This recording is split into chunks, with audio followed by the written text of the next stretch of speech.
Hello everyone, welcome to Toyeen Talks. Wow. How are you doing? Anyway, checking koko kin na ẹ̀yin èèyàn gidi èèyàn pàtàkì. Thank you all for watching. Ẹ ṣé gan ni, thank you for following us. And if you're new here, we say you welcome. Thank you for joining us.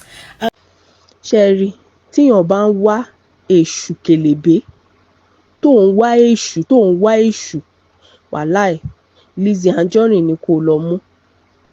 Lizzy, you are so bitter. Èṣù ni ẹ́ Lizzy, inú ẹ̀ ò dáa, aláìda èèyàn ni ẹ́. So now, ó gbé fídíò èèyàn kan lórí TikTok. Ó ní kinní kan pé kíyàn kan máa fi ẹ́, ẹni kíyàn kan fi ẹ́ kó keep ẹ busy so that a máa ṣe wedding Priscilla láyọ̀ àtàlàfíà, ò ní rójú ráyè. Jọ́ṣẹ́ nìyẹn parọ́ ni. Ẹni yóò parọ́. Now, reason tí mo fi sọ pé èṣù ni ẹni wípé nítorí pé ẹni yẹn wá mention Priscilla àti Ìyábọ̀ Òjó nú ọ̀rọ̀ ẹ̀, ó wá ní o máa take ẹ̀ up. Kí ló dé tí inú ẹ̀ ò kí ń dùn sí nǹkan rí ná? Why are you not happy? Okay, báwo ni wọ́n ṣe fẹ́ ní joy nígbà tó inú ẹ̀ ò dùn sí nǹkan rí ẹlòmíì? Báwo ló ṣe fẹ́ láyọ̀ lórí ọmọ? Báwo ni inú ẹ̀ ṣe fẹ́ dùn lórí ọmọ? Why are you like this? Ó ti yá bẹ̀rẹ̀ sí ń ṣépè ìwọ àti èpè 5 and 6 lẹ́yìn méjèèjì. At any sly mistake báyìí, èpè yá, wà bẹ̀rẹ̀ sí máa ṣẹ́ èpè, àwọn èpè kàǹtìkàǹtì, èpè ńláńlá. Kí ni problem ẹ? Kí ló ṣe ẹ́?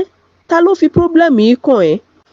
Ó dẹ̀ kí n tèmọ àwọn ẹ̀ ju ń ṣó nǹkan tó yẹ kó sọ.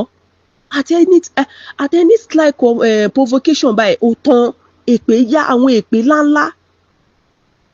Ṣé o mọ̀ pé àwọn èpè yìí máa jẹ́ titi àti tàwọn ọmọ ẹ̀ ni?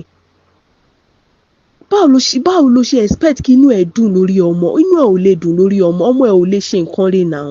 Báwo lọmọ ẹ ṣe fẹ́ ṣe nǹkan rí gan pẹ̀lú ìwà burúkú, ìwà òṣì tó ń wù yìí? Nítorí pé ẹni ẹ wá ti mention Priscilla, ó tán, ó ní o máa take ẹ̀ up o. Ó ní o máa make sure wípé o take ẹ̀ up níṣẹ́.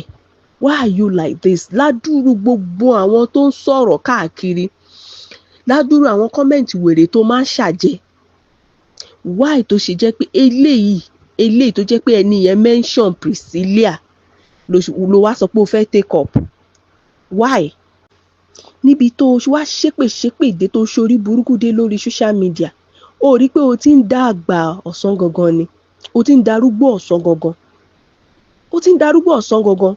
Mo wà very sure pé Ìyábọ̀ Òjó jù ẹ lọ náà. This Ìyábọ̀ Òjó tó ń beef ní gbogbo gbà ẹ̀, ó jù ẹ lọ náà. Bó o ṣe wà yìí, ó ti ń jọ àwọn bíi Mama Rainbow Ìyá Sàjẹ́. Ó dẹ̀ tí ì dé gbogbo stage wọn. You are just close to 50. Ó tí ì dé gbogbo stage wọn àtọ́, ó tẹ̀ tí ì súnmọ́ wọn. These are mothers of 60 something. Mama Rainbow á ti máa 70 now. Wo gbogbo ọrùn ẹ ti ń súnkì, ó mọ̀ àwọn folds tó máa wà lọ́rùn arúgbó, you have them already. Wo gbogbo ọrùn ẹ, wrinkles everywhere, gbogbo skin tags ní gbogbo ọrùn ẹ, ó ti torí you are just, I don't even know.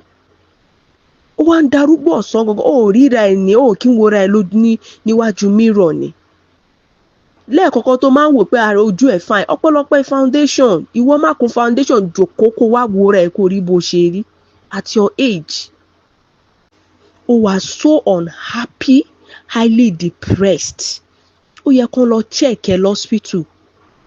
Ó yẹ kó lọ check brain ẹ, ó yẹ kó tú brain ẹ, you need brain surgery, kó check gbogbo nǹkan tó wà ní brain ẹ. Ó pé ó wà okay. See, tó bá níwọ̀n ní ṣe wedding Priscilla, a máa ṣe lẹ́yìn ẹ̀. Tó bá mọ̀, lágbára Ọlọ́run, I think in the next 3 or 4 days báyìí ni wedding yẹn. And it will surely be successful. Irọ́ ló pasẹ̀. Eléyìí ti ṣe ná. Eléyìí ti wà successful ná. So ọmọ ẹni kó gbé wá kóhun náà wá ṣe wedding, kárí bí tiẹ̀ ṣe máa rí. Ó tí ì ṣe nǹkan ayọ̀ rí láyé ẹ̀. Àbí ṣé òye wèrè tó jẹ nǹkan ayọ̀ ló fẹ́ pè yẹn? Ó tí ì ní nǹkan ayọ̀ kankan, ó tí ì ṣe nǹkan ayọ̀ kankan. so má máa jealous àwọn tó ń ṣe lọ́wọ́lọ́wọ́, wàá máa gbàdúrà ní k'Ọlọ́run gbé tiẹ̀ dé, k'Ọlọ́run mú àsìkò tiẹ̀ dé. Stop being pained, stop being bitter, calm down for God. Gbàdúrà sọ́lọ́run kó ṣe tiẹ̀. Tó bá dẹ̀ jẹ́ ilẹ̀ ọ̀gẹ́rẹ́ náà ló fẹ́ gbà sí, ìyẹn dẹ̀ ilẹ̀ ọ̀gẹ́rẹ́ ọ̀hún ó dẹ̀ really ó ń bojú ẹ̀ jẹ́, ó ń disgrace anyhow. So tó bá jẹ́ pé Ọlọ́run náà ló fẹ́ kígbe, tó bá jẹ́ ilẹ̀ ọ̀gẹ́rẹ́ ọ̀hún náà ló ṣì ń bá lọ, pé kan tell them to help you. Kó jẹ́ kó rí ẹ pé kára ẹ balẹ̀. A ti ṣe wedding iná fa, ẹni tó bá máa kú ló máa kú o.